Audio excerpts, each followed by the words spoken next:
ਸਤਿ ਸ਼੍ਰੀ ਅਕਾਲ ਸਵਾਗਤ ਹੈ ਤੁਹਾਡਾ ਸਾਰਿਆਂ ਦਾ ਇਨਫੋਕਸ ਦੇ ਵਿੱਚ ਮੈਂ ਹਾਂ ਰੁਪਿੰਦਰ ਕੌਰ। ਓਨਟਾਰੀਓ ਵਿੱਚ ਕਈ ਰੀਜਨਸ ਵਿੱਚ ਸਟੇਜ 3 ਦੇ ਤਹਿਤ ਰੀਓਪਨਿੰਗ ਕੀਤੀ ਜਾ ਚੁੱਕੀ ਹੈ ਅਤੇ ਕਈ ਰੀਜਨਸ ਹਜੇ ਵੀ ਸਟੇਜ 3 ਦੀ ਰੀਓਪਨਿੰਗ ਦੀ ਉਡੀਕ ਕਰ ਰਹੇ ਨੇ। ਉਧਰ ਦੂਜੇ ਪਾਸੇ ਓਨਟਾਰੀਓ ਦੀ ਲਿਬਰਲ ਪਾਰਟੀ ਵੱਲੋਂ 2022 ਦੀਆਂ ਪ੍ਰੋਵਿੰਸ਼ੀਅਲ ਚੋਣਾਂ ਲਈ ਤਿਆਰੀ ਸ਼ੁਰੂ ਕਰ ਦਿੱਤੀ ਗਈ ਹੈ ਅਤੇ ਕੈਂਪੇਨ ਟੀਮ ਦਾ ਐਲਾਨ ਕੀਤਾ ਗਿਆ ਹੈ। ਕੀ ਰਹੇਗੀ ਓਨਟਾਰੀਓ ਲਿਬਰਲ ਪਾਰਟੀ ਦੀ ਇਸ ਵਾਰ ਦੀ ਸਟ੍ਰੈਟਜੀ, ਐਸੇ ਤੇ ਰਹੇਗੀ ਨਜ਼ਰ ਅੱਜ ਇਨਫੋਕਸ ਦੇ ਵਿੱਚ।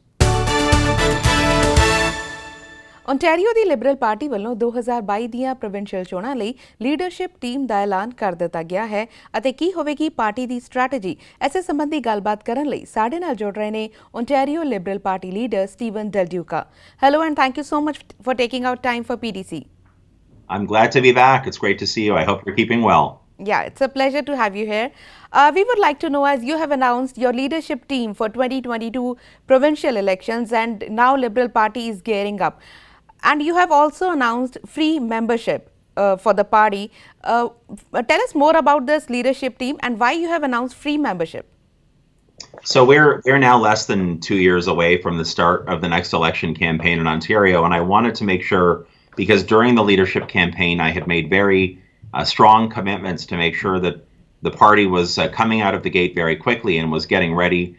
We have a lot of work to do because, as everybody knows, we did not do very well at all in the last election campaign. So we have a lot of candidates who we have to nominate. I wanted to put a campaign team in place that had experience, but also bring in some new energy. And at the same time, make sure that we are putting all of those fundamental pieces in place so that our party can be competitive and successful in the next election, so that ultimately we can deliver on progress for the people of Ontario. And so I'm very committed to the hard work that lies ahead of us as Ontario Liberals, and I wanted to get started as soon as we possibly could. But for Ontario Liberal Party, a lot of work is to be done. And when you're announcing free membership, how will you raise funds for that? So the free membership process is a way for us to massively expand the total membership of the party. We know that and I said this throughout leadership, we want to make sure that we are building the most wide open and most welcoming progressive party that Ontario has ever seen. So we are the only major political party in Ontario that now has no fee to join. I'm really excited about the fact that this should encourage tens of thousands of new women and men to come into our party because they want to see a more progress-focused future. And at the same time, because of changes that we've made to how we process memberships, the party's costs are coming down. So our costs are coming down, and the revenue that used to come in from membership obviously is going to be coming down as well. And it turns out to sort of be a little bit of a balancing out of those two things. But the most important thing for me is to make sure that we have a wide open party, that people feel very comfortable joining the party, as long as you share the values of Ontario Liberals and want to see that better future for yourself, your kids and your grandkids. I want you to feel welcome in the Ontario Liberal Party. And would you be making any changes to the nomination process? Because the current nomination process, there are some serious concerns about that. Yeah, so we did update the nomination rules of procedure before we started before we call it in our party lifting the freeze. So nominations can now begin in the Ontario Liberal Party. And we did change the rules of procedure so that we'd have more younger candidates coming forward, more female candidates coming forward, because I made a commitment that 50% of our team of candidates in the next election would be female. And we're also going to make sure that women and men who come from underrepresented or racialized or disadvantaged communities also have a chance to come forward and seek nominations. So Black, Indigenous people of color, young people, more women. I want every single Ontarian to look at our team of candidates in the next election campaign and see themselves reflected in that team of candidates. And I think we've really set the rules and the free membership up in such a way that will help us accomplish that. When you say diversity in the candidates, how would you make sure there is equal representation of every community? Well, equal representation in terms of women, which is one of the most important commitments I made. We have specifically included a couple of specific things in the rules of procedure. Number one, if you are a woman and you'd like to run for a nomination, the cost for your application fee is 50%. So it's half of what you would pay if you're not a woman. And we've also, it's a little bit of a complicated process in the Ontario Liberal Party, but we've also given what's called our nominations commissioner significant new powers to help. It's a woman who's our nominations commissioner, to help her make sure that we are going to be nominating more women so that we get to 50% by the time the next election rolls around. The really good news is that in all of the consultation that I've done since the leadership convention, there's a lot of excitement in the party at the riding level about making sure we have more women, we have more young candidates, and we have more diversity on our ultimate team. And I'm really excited about it as well. But when you say more women and more young candidates, so how you are planning to mentor those candidates? How am I planning to mentor the candidates? Yeah. So we've created a couple of different new projects or undertakings within the party. For the female candidates, it's called Ask Her to Run. That's the name of the project that we've introduced. And there's a series of women who've been MPPs in the past, some who are currently MPPs who are working on that with what's called the Ontario Women's Liberal Commission. And the Ontario Young Liberals have also come up with a new project that's looking to seek out more young leaders to come forward, people to step up. And I will tell you, again, during the leadership campaign, as I visited university campuses and college campuses, there were tons of young people below the age of 30 who care passionately about the future of our economy, the future of our environment, the future of our democracy, and they really want to step forward and make sure that they have a role, they have a seat at the table. And again, this is why we're trying to break the party wide open and bring as many new people in as possible, because if we can build that coalition that truly represents Ontario, we will have success in the next election campaign. Definitely, but your main important work right now is to regain the trust of Ontarians and party rebuilding, because what we have seen in last results, that was the worst results in the history of the party. So how you are planning to regain the trust of Ontarians? It really boils down to hard work. It's making sure that we continue to show up, that the members of our caucus do the best they can in the legislature up against Doug Ford and the NDP and the Green Party. And, once the restrictions that we have because of the pandemic are reduced a little bit more, I'm going to be back out on the road touring in a safe way to make sure that more people can hear from me directly. But there is no substitute in life for hard work. And I don't have my sleeves rolled up right now, but they will be rolled up soon. And I'll be back out on the road and talking to people and making sure they get to know me and they get a stronger sense of exactly what direction our party will want to take the province of Ontario in after the next election campaign if we're successful. But whatever measures have been taken by PC party during the fight with COVID-19 during this pandemic, with all that, Premier Doug Ford has regained trust of Ontarians and is getting popular day by day. What do you think of that? Well, listen, during the midst of a crisis, this is not unique to Ontario. It's happening at the national level. It's happening in every other province across the country. It's happening in other parts of the world. And in moments of crisis, people, especially in a country like ours, we do rally around our leaders. We are expected to work together in a nonpartisan way, and I understand that.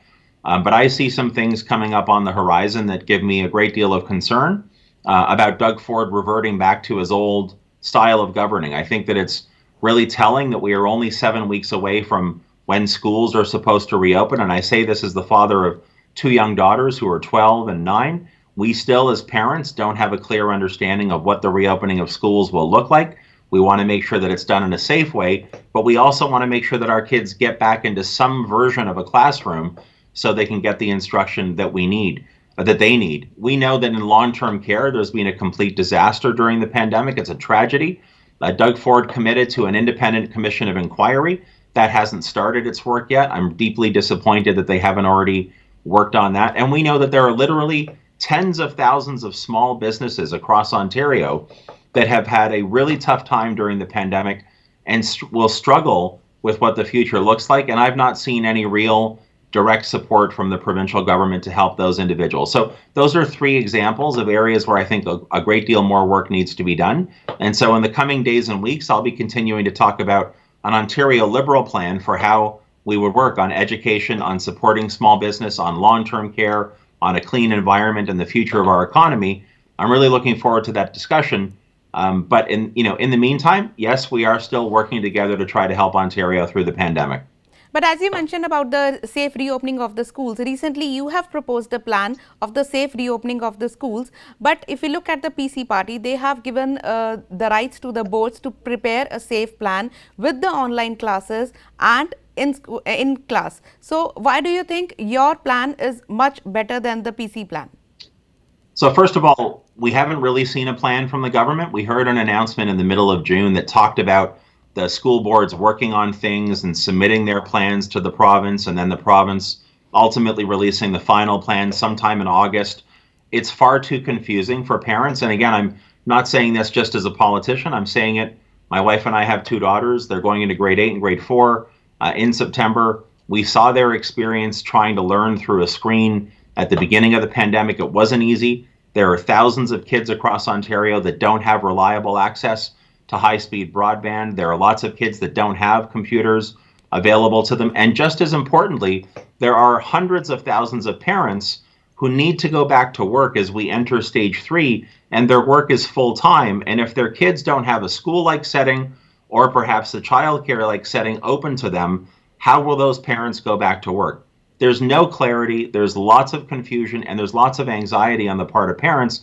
In my plan that I released last week, I said, look, I believe as a parent and as a politician, it is better for us to get kids back into a classroom. I know that our kids cannot be sitting close to one another. That's not safe, and we all want our children to be kept safe. So I called on the government to reopen the schools and then to work with municipal partners in the private sector to find available other public or private space like community centers, arenas, office buildings that aren't being used, whatever it is, even outdoors. There are lots of places in the world where children get instruction outdoors.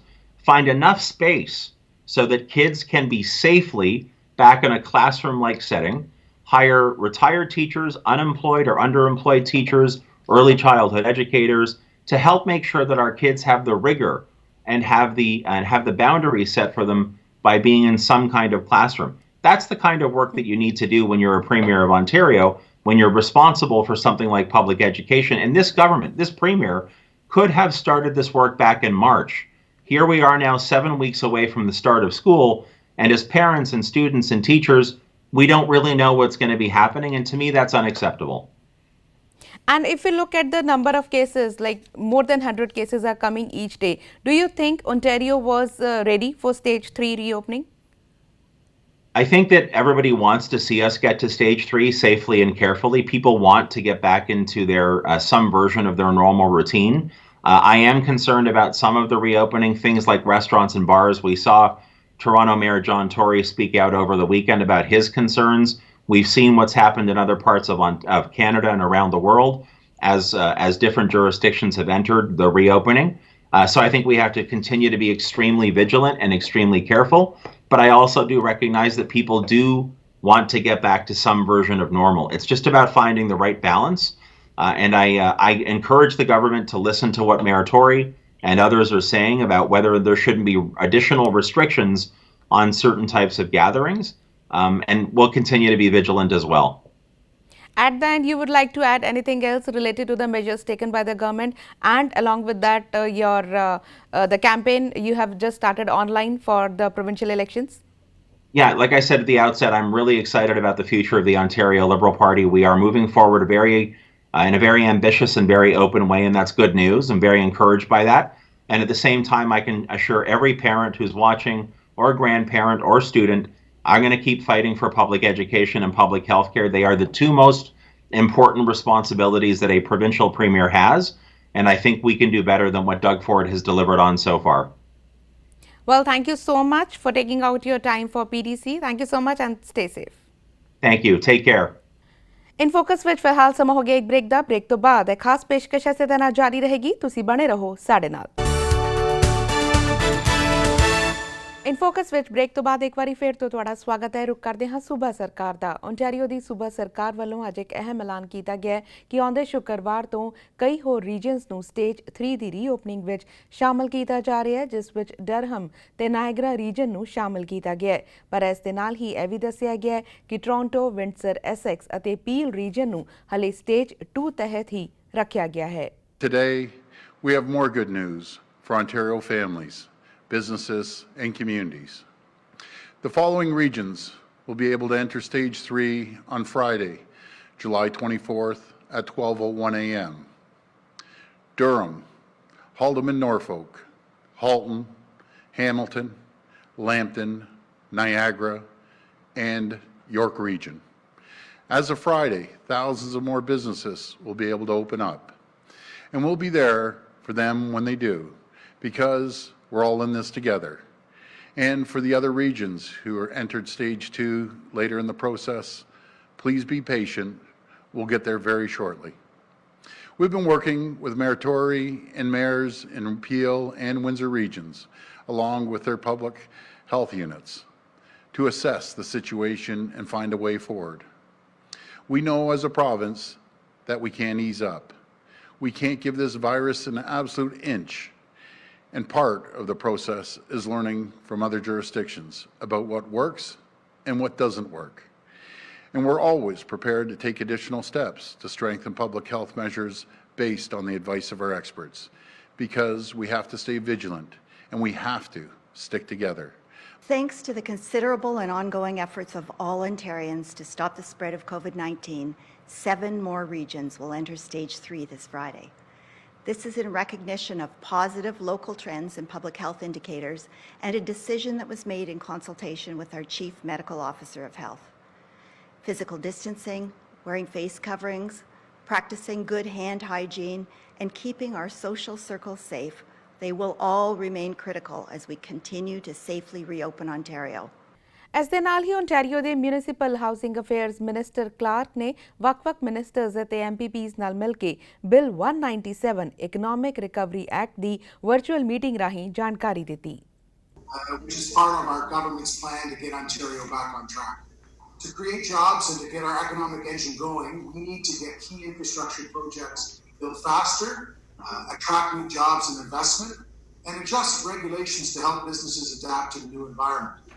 Which is why we're proposing changes that would allow our province to enter into new commercial agreements with potential partners to build transit-oriented communities. It's a very, very exciting proposal. This would allow for the development of more housing around transit and put more jobs and opportunities within the reach of more people. It's yet another part of the legislation will strengthen our community, something that as Minister of Municipal Affairs I feel very strongly about. And I think we all agree that municipalities are going to be a key part of Ontario's economic recovery and they need our help. If this legislation is passed, it will enable complete mixed-use communities that are integrated into new subway stations and designed in partnership with our municipal partners and local input. And I just want to be clear to everyone that local input is truly key to this program's success, and we take that very, very seriously. I also want to be very clear that we will be using the lands that are already required for subway station construction to build transit-oriented communities. But what we're doing is we're not building like previous governments and like stations have been built in the past, for example, like here in the city of Toronto along their transit network. ਸੋ ਹੁਣ ਤੱਕ ਲਈ ਇਨਫੋਕਸ ਵਿੱਚ ਬਸ ਇੰਨਾ ਹੀ। ਫਿਲਹਾਲ ਸਾਨੂੰ ਦਿਓ ਇਜਾਜ਼ਤ। ਤੁਸੀਂ ਰੱਖੋ ਆਪਣਾ ਖਿਆਲ ਤੇ ਦੇਸ਼ ਦੁਨੀਆ ਦੀਆਂ ਖਬਰਾਂ ਲਈ ਬਣੇ ਰਹੋ PTC ਦੇ ਨਾਲ।